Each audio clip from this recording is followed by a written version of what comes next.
नमस्कार दोस्तों। तो कैसे हैं आप लोग? उम्मीद करता हूँ अच्छे होंगे, घर पे होंगे और महामारी के वक्त पढ़ रहे होंगे। हाँ दोस्तों, पढ़ते रहिए क्योंकि पढ़ना बहुत ज़रूरी है और जुड़े रहिए मेरे साथ करंट अफेयर्स के लिए, क्योंकि करंट अफेयर्स आपकी स्टडी के लिए बहुत चैलेंजिंग होता है। और यूपीएससी में यहाँ तक कि 34 क्वेश्चन तो सिर्फ करंट अफेयर्स के ही पूछे जाते हैं। और धीरे धीरे मैं अपने क्वेश्चंस का लेवल भी बढ़ा रहा हूँ, आप लोग ने गेस किया होगा। तो पढ़ते रहिए दोस्तों और जुड़े रहिए मेरे साथ अपने करंट अफेयर्स को मजबूत करने के लिए। ओके, चलिए आज की क्लास स्टार्ट करते हैं। तो जैसे कि कल क्लास नहीं आई थी आप लोगों की, ठीक है, तो मेरे इस समय स्वास्थ्य कारणों की वजह से जैसे ही मैं ठीक होता तो कंटिन्यू करूँगा। अभी दो दिन का इकट्ठा लेके आ रहा हूँ, ठीक है। तो अभी जितना हो सकता है उतने में भी एडजस्ट करने की कोशिश कीजिए, ठीक है। तो चलिए आज बिना देर किए स्टार्ट करते हैं आज का लेक्चर, और आज दोनों दिन का कवर करेंगे हम इस लेक्चर में, ठीक है।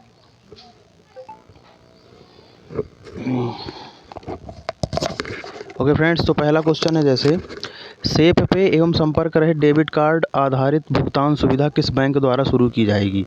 तो सेफ पे एक संपर्क रहित डेबिट कार्ड आधारित भुगतान सुविधा IDFC फर्स्ट बैंक द्वारा शुरू की जाएगी, यानी कि इस क्वेश्चन का बी ऑप्शन सही है। अब ये जैसे IDFC फर्स्ट बैंक है तो कोई दोस्तों ये बैंक नहीं है, ये है एक कंपनी फाइनेंस। लेकिन जानते कि जैसे कोई नेटवर्किंग अपना प्लान कायम कर लेती है तो उसको बैंक की संज्ञा दी जा सकती है, ठीक है। आप लोगों ने पढ़ा होगा, तो इस पर ध्यान रखिएगा आप लोग थोड़ा सा, ठीक है। चलिए IDFC के बारे में बात कर लेते हैं। जब मैंने इतना बता दिया तो IDFC के बारे में बता सकता हूँ। चलिए, तो IDFC का फुल फॉर्म होता है दोस्तों infrastructure development finance company. IDFC का फुल फॉर्म है दोस्तों इंफ्रास्ट्रक्चर डेवलपमेंट फाइनेंस कंपनी। इसका हेडक्वार्टर कहाँ पे दोस्तों? मुंबई में। और इसके जो MD एंड CEO कौन है दोस्तों? वी विद्यानाथन। कौन है दोस्तों? वी विद्यानाथन। तो इस क्वेश्चन से आपको इतनी जानकारी मिलती है।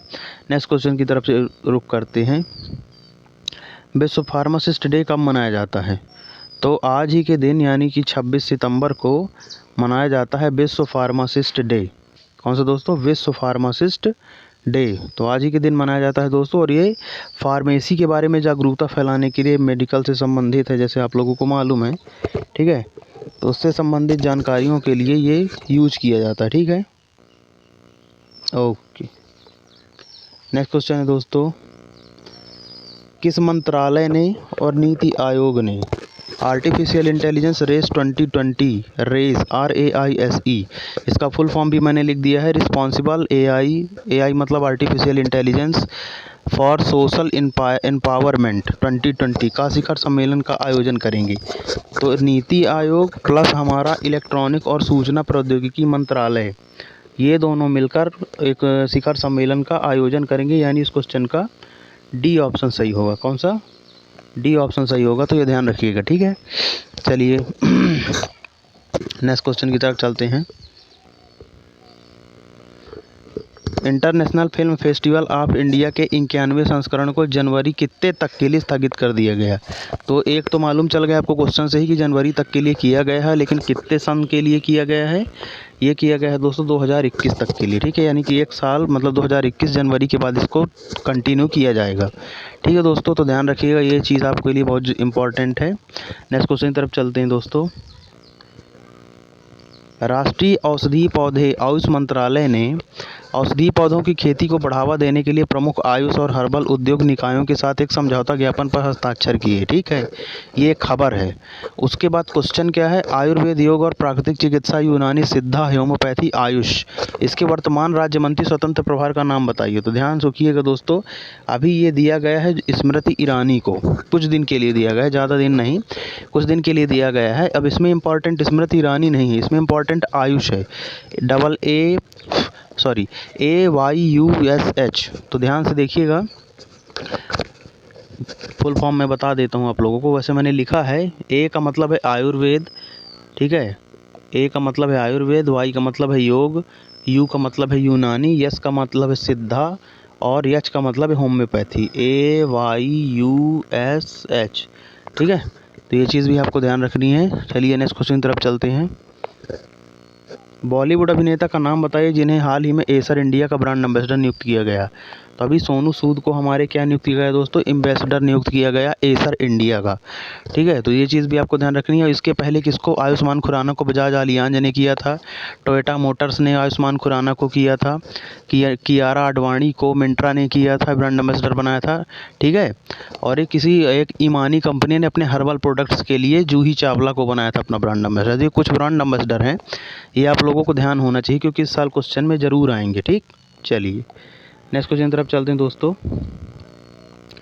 निम्नलिखित में से किसे सोमालिया का पीएम नियुक्त किया गया है। ठीक है, तो अभी मोहम्मद हुसैन रोबल को सोमालिया का पीएम नियुक्त किया गया है। उनकी इमेज दिखा देता हूँ पहले आप लोगों को। ये है मोहम्मद हुसैन रोबल। अब सोमालिया के बारे में बात कर लेते हैं। तो सोमालिया की कैपिटल क्या है दोस्तों, सोमालिया की कैपिटल है मोगादिशु। कौन है, मोगादिशु।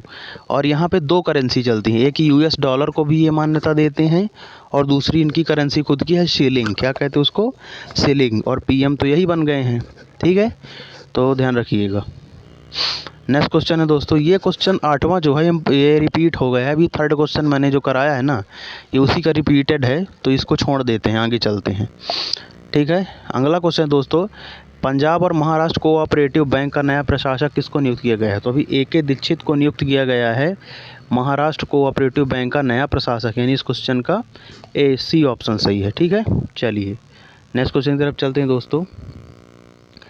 टाइम 100 सबसे प्रभावशाली लोगों की सूची में 2020 में निम्नलिखित में किसका नाम शामिल है। तो अभी हमारे प्रधानमंत्री नरेंद्र मोदी को शामिल किया गया है टॉप 100 लोगों की सूची में, और इसके साथ साथ भारत के 4 लोगों को और शामिल किया गया है। कौन कौन से हैं दोस्तों, ध्यान से देखिएगा। ये है इमेज उनकी, एक है माननीय नरेंद्र मोदी जी, और एक है हमारे आयुष्मान खुराना जी, एक है हमारे गूगल के सीईओ सुंदर पिचाई, और एक ये जो लेडी दिख रही हैं ये हैं जसलीन बानो। जसलीन बानो अभी जो शाहीन बाग आंदोलन हुआ था उसमें सबसे उम्रदराज की महिला थी, मतलब इनकी एज मुझे लगता है 90 क्रॉस थी। उसके बाद भी इन्होंने आंदोलन में हिस्सा लिया, तो इनको भी इस लिस्ट में जगह दी गई है। ठीक है, तो चारों का नाम आपको ध्यान रखना है। अगला क्वेश्चन है दोस्तों, टुंजा इको जनरेशन के लिए संयुक्त राष्ट्र पर्यावरण कार्यक्रम UNEP United Nation Environment Programme द्वारा भारत के क्षेत्रीय राजदूत के रूप में किसे नियुक्त किया गया है। तो अभी नियुक्त किया गया है दोस्तों खुशी चिंदालिया को। ये 17 साल की हैं और ये गुजरात की हैं। ठीक है, और इन्होंने पर्यावरण को सुरक्षित रखने के लिए 1.5 लाख पौधे अपने हाथ से लगाए हैं और 1 साल के अंदर अंदर लगाए हैं, इसलिए इनको इसका राजदूत, क्षेत्रीय राजदूत नियुक्त किया गया है। ये है उनकी इमेज। ठीक है, चलिए नेक्स्ट क्वेश्चन तरफ चलते दोस्तों। UNCTAD 2020 के अनुसार वर्ष 2020 के लिए भारत की जीडीपी कितनी है, कितनी रहेगी दोस्तों इस साल। इसके अनुसार UNCTAD के अनुसार ये रहेगी दोस्तों -5.9। ठीक है, अब UNCTAD का फुल फॉर्म जान लीजिए। यूनाइटेड नेशन, लिखिए United nation conference on trade and development, United nation conference on trade and development, ये है UNCTAD का फुल फॉर्म। नेक्स्ट क्वेश्चन है, विश्व समुद्री दिवस 2020 को ऑनलाइन कार्यक्रम के रूप में विश्व स्तर पर किस दिन मनाया गया। विश्व स्तर पर अभी ये पहला डे है जिसको वर्चुअली मनाया गया। ठीक है, तो ये मनाया गया दोस्तों 24 सितंबर को विश्व समुद्री दिवस। इसको पहली बार वर्चुअली मिलाया गया है। मतलब कि सारे देशों के राष्ट्राध्यक्ष शामिल थे इसमें। ठीक है, तो इसको 24 सितंबर को मनाया जाता है हर साल, ध्यान रखिएगा। नेक्स्ट क्वेश्चन है दोस्तों, नेक्स्ट क्वेश्चन है दोस्तों, भारतीय कृषि अनुसंधान परिषद, Indian council of agricultural research द्वारा राष्ट्रीय कृषि उच्च शिक्षा परियोजना NAHEP के अंतर्गत नामक हैकाथॉन की योजना कहाँ बनाई गई। तो इसका नाम क्या है, इसका नाम है दोस्तों कृतज्ञ। क्या है, कृतज्ञ। कौन सा दोस्तों, कृतज्ञ है। तो ये ध्यान रखिएगा आप लोग। ठीक है, कृतज्ञ नाम का एक अभी योजना लॉन्च की गई है, तो कृतज्ञ ध्यान रखिएगा आपको। ये किसके द्वारा लॉन्च की गई है, भारतीय कृषि अनुसंधान परिषद। ठीक, नेक्स्ट क्वेश्चन की तरफ चलते दोस्तों। इस्माइल तोरोमा को बोगेनविल के राष्ट्रपति के रूप में निर्वाचित किया गया है। ठीक है ना, और दोस्तों बोगेनविल के राष्ट्रपति के रूप में। ठीक, यह किस देश का एक स्वायत्त क्षेत्र है। तो ये स्वायत्त क्षेत्र है दोस्तों फिजी का।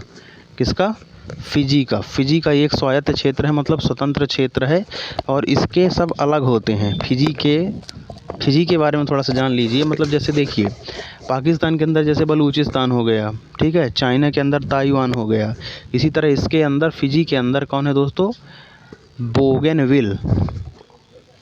ठीक, तो इसके बारे में थोड़ा फिजी के बारे में बात कर लेते हैं। फिजी की कैपिटल क्या है दोस्तों, फिजी की कैपिटल क्या है दोस्तों, सुवा।